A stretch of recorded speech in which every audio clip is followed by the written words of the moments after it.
Bismillahirrahmanirrahim. Alhamdulillah wassalatu wassalamu ala Rasulillah. Amma ba'd. Selamat datang di channel saya. Bagi yang belum subscribe, silakan subscribe, like dan share agar yang lain dapat manfaat dari ilmu yang saya sampaikan ini. Nah, topik kali ini membahas tentang tokoh-tokoh fiktif dalam sejarah. Kali ini topiknya khusus untuk sejarah Hadramut, salah satu provinsi terbesar di wilayah Yaman. Nah, kenapa saya membahas tentang ini? Karena sejarah Hadramut mengalami banyak masalah dan kekurangan informasi yang sangat besar akibat hilangnya sumber-sumber sejarah dan lenyapnya referensi. Maka hilangnya sumber-sumber ini memberikan kesempatan kepada pihak-pihak yang berniat buruk dari kalangan orientalis dan murid-murid mereka untuk menciptakan sejarah palsu dan khayalan bagi mereka. Orientalis itu pinter ya. Ya, ada beberapa orientalis yang mereka jujur, tapi kebanyakan dari mereka itu membuat sejarah fiktif ya. Misalnya orientalis, mereka membuat sejarah fiktif tentang sejarah Persia, terus sejarah wilayah-wilayah itu, supaya nanti masa depan itu sejarah kita itu sudah palsu semua yang dipelajari di sejarah-sejarah itu di sekolah-sekolah ya, sampai universitas.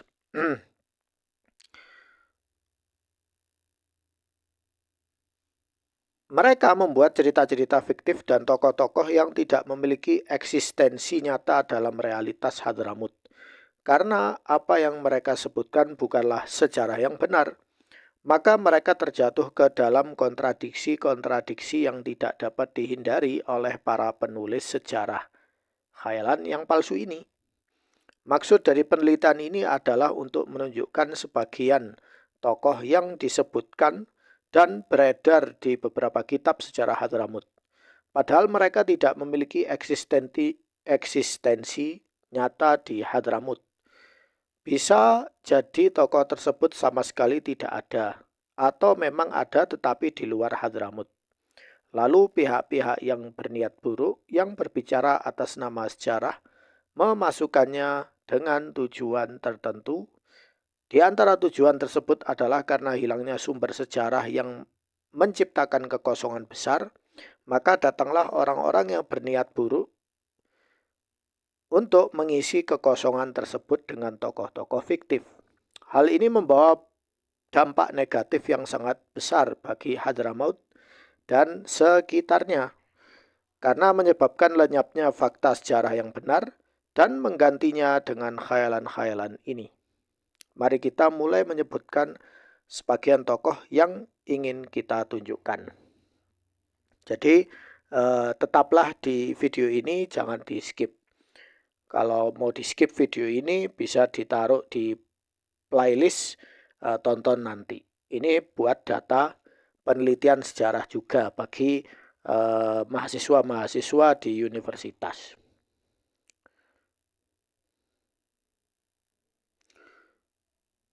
Baik, tokoh yang pertama yaitu Nabi Hud alaihissalam. Yang saya bicarakan bukan tentang Nabi Hud, tetapi tentang makam beliau. Makam Nabi Hud yang diklaim terkenal dengan ziarah tahunan yang bersifat syirik, bid'ah, dan penuh khurafat. Maksudnya mereka berziarah tetapi dicampur dengan amaliyah itu. Ini berdasarkan anggapan bahwa Nabi Hud alaihissalam hidup, wafat, dan dimakamkan di tempat itu. Maksudnya di bukit itu ya. Namun tidak ada dalil sama sekali dari kitabullah dan as-sunnah yang sahih maupun perkataan para salaf yang terpercaya. Klaim bahwa tempat makam itu adalah Al-Ahqaf hanyalah pendapat tanpa bukti. Di zaman kita ditemukan di Oman bekas-bekas rumah yang dikatakan milik kaum Ad, dan Oman termasuk dalam wilayah Al-Ahqaf. Ada yang mengatakan makam Hud di Mekah, ada yang mengatakan di Syam. Ini menunjukkan bahwa klaim Nabi Hud hidup dan dimakamkan di Hadramut hanyalah khurafat tanpa dasar. Syekh Al-Muallim Ini seorang ulama di Hadramut ya. Kami dengan tegas menolak adanya bukti bahwa makam itu benar-benar ada di tempat tersebut, sebagaimana telah ditegaskan sebelumnya oleh sejumlah sejarawan. Ini di dalam kitabnya Al-Quburiyah. Ziarah ke makam yang diklaim ini termasuk sebab terbesar rusaknya ajaran Islam dan dakwah tauhid yang dibawa Nabi Shallallahu Alaihi Wasallam sepanjang hidupnya, serta mengganti agama yang benar dengan agama khurafat dan akidah yang rusak. Kolonial Inggris Kristen pada masa pendudukan di Arab Selatan mendukung dan mendorong ziarah ini melalui agen-agen mereka hingga hari ini. Jadi makam yang di bukit itu ya, saya sudah posting tentang video ini, makam itu palsu, tidak ada di situ. Yang berikutnya adalah makam Nabi Soleh alaihissalam. Sejarawan Soleh Al-Hamid Ba'alwi, ya ini salah seorang sejarawan dari Ba'alwi ya, berkata, di Hadramut ada makam Nabi Soleh yang terkenal dan diziarahi, terletak di lembah Usnab di Wadi Sar. Saya sendiri pernah mengunjunginya 2 kali bersama guru kami Al-Allamah Muhammad bin Hadi As-Saqaf. Ia menyebutkan bahwa perhatian besar terhadap makam ini mulai muncul pada abad ke-13 dan 14 Hijriyah, terutama oleh Sayyid Umar As-Saqaf As-Safi. Jadi abad 13 dan 14 Hijriyah. Artinya makam ini baru. Ini menunjukkan bahwa orang itulah yang mungkin pertama kali memperlihatkan makam tersebut. Ya pakai apa? Pakai ilmu scanning atau ilmu mimpi. Tidak ada bukti bahwa Nabi Soleh pernah hidup di Hadramut. Ini hanyalah kebohongan untuk menyesatkan manusia. Baik, kemudian di sini ada Handhalah bin Safwan. Ya. Handhalah bin Safwan, ini yang nomor 3. Dikatakan sebagai nabi yang diutus ke Hadramut. Padahal Ar-Razi menyebutkan makamnya di San'a. Yang benar hanyalah Handhalah sama sekali bukan nabi. Jadi Handhalah itu orang soleh, bukan nabi ataupun rasul. Ini menunjukkan upaya kaum sufi untuk memperbanyak tempat-tempat suci yang disembah di Hadramut sesuai agenda kolonial Kristen yang muncul belakangan. Kemudian yang makam berikutnya adalah makam Hadun bin Hud.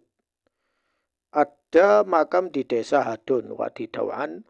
Orang-orang Kuburiyah Hadramut mengarang bahwa ia adalah nabi. Ahmad bin Hasan al-Attas bahkan mengklaim ada 35 nabi di Hadramut. 35 nabi. Nah, siapa itu? Tidak tahu, tidak dijelaskan namanya siapa aja. Dia cuma mengklaim. Ya. Baik, yang berikutnya. Seorang sahabat, makam seorang sahabat namanya Ubadah bin Bishr al-Ausi al-Ansari. Radhiyallahu anhu, beberapa kitab sejarah Hadramut yang ditulis dengan pena orientalis mengklaim ia menetap wafat dan dimakamkan di Hadramut serta memiliki keturunan keluarga Al-Khatib. Padahal sejarah yang sahih, kitab Bukhari, Ibnul Athir, Ibnu Katsir, Az-Zahabi sepakat bahwa ia syahid di perang Yamamah melawan Musailamah Al-Kadzab dan tidak memiliki keturunan. Ya, kalau berarti dia tidak punya keturunan, meninggal di sana. Radhiyallahu anhu. Ini di dalam kitab Asy-Syawahid Al-Jaliyah, karya Al-Madhaji dan Tahqiq Tarikh Waqi'a Al-Lasq, karya Syekh Abdullah An-Nashiri. Ya. Baik, kemudian yang berikutnya salah seorang tokoh namanya Ka'ab bin Zuhair As-Sulami. Pemilik qasidah Banat Su'ad, diklaim wafat di Hadramut dan dimakamkan di desa Al-Ajlaniyah. Kemudian klaim berikutnya, ya ini tidak ada dasar ya. Kemudian ada klaim bahwa 70 sahabat Badar yang dimakamkan di pemakaman Tarim. Tidak ada satupun sumber sejarah perang Riddah yang menyebutkan hal ini. Jarak antara medan perang Hisn An-Najir dan Tarim sangat jauh. Tidak ada satupun sahabat Badar yang disebutkan terbunuh di Hadramut kecuali Ziyad bin Labid al-Ansari. Ini sumbernya, lihat risalah Hal Dapun fi Maqbara dari Sab'una Badriyan. Ya, jadi ini tidak sabit. Ini hanyalah karangan-karangan, ya karangan-karangan mereka ya, supaya ziarah tarimnya laris. Ya boleh aja ziarah tarim, tapi kalau membuat kedustaan seperti ini ya tidak boleh. Ya. Baik, Ahmad bin Isa al-Muhajir. Nah ini yang ribut ya, yang lagi ribut di YouTube sampai sekarang. Tokoh ini sama sekali tidak pernah memasuki Hadramut, bahkan tidak pernah masuk Yaman sama sekali. Klaim migrasi massal keluarga Alawiyin pada tahun 317 Hijriah tidak dikenal dalam satupun kitab sejarah. Kitab sejarah, tarajim itu biografi ya, atau ansab, kitab nasab yang terpercaya. Terdapat kontradiksi besar tahun kedatangan. Ada yang bilang 317, ada yang bilang 345, ada yang bilang 540 Hijriah. Nah ini mana yang benar? Ya. Kemudian madhab Syafi'i atau Syiah. Ya. Peran penyebar ilmu, pejuang ibadi atau ibadi, maksudnya dia memerangi ibadi, bentrok dengan ibadi atau tidak. Ibadi itu madhabnya Khawarij ya. Atau penyebar tasawuf. Ini masih jadi perdebatan. Lokasi makam Jisr al-Husaisa. Jadi Jisr itu bukit ya. Jadi di lereng bukitnya Al-Husaisa. Ya. Tidak diketahui atau makam berbicara sendiri. Ya. Maksudnya dari sejak meninggalnya 540 itu sampai 1000 itu baru ketemu kuburannya. Ya. Kan aneh. Nah, kok meninggalnya kok di bukit, kok tidak dimakamkan di bawah. Ya. Baik, kemudian seorang peneliti namanya Alexander, seorang peneliti boleh meragukan keberadaan sejarah Ahmad bin Isa al-Muhajir. Baik, kemudian yang berikutnya, tokoh fiktif berikutnya adalah Ubaidullah bin Ahmad bin Isa. Tidak ada dalam silsilah keturunan Ahmad bin Isa yang sah. Nama ini sengaja dipilih karena umum di keturunan Ali bin Abi Thalib agar mudah dipalsukan. Nah ini yang bilang Syekh di Yaman ya, bukan saya. Ya, nanti saya sebutkan namanya. Kemudian Muhammad bin Ali Alawi, ya, sahib Mirbat. Sahib itu artinya orang yang tinggal di kota Mirbat. Tokoh yang penuh misteri. Diklaim berperan besar dalam penyebaran madhab Syafi'i di Dhofar dan Hadramut. Dhofar itu timurnya Hadramut. Antara Hadramut dengan Oman ada wilayah namanya Dhofar. Padahal usianya sangat muda. Wafat tahun 656 Hijriah. Dibanding murid-muridnya yang jauh lebih tua. Alexander juga meragukan klaim ini. Abu Madin, baik. Kemudian tokoh berikutnya, Abu Madin Syu'aib al-Maghribi. Dan kisah pengangkatan Muhammad bin Ali Ba'alwi yang dikenal sebagai Al-Faqih Al-Muqaddam oleh utusannya Abdullah As-Saleh. Kisah penuh khurafat, ilmu gaib, dan ketidaksesuaian tahun. Jadi ada tabrakan tahun ceritanya. Abu Madin wafat saat Al-Faqih Al-Muqaddam masih berusia 16 tahun.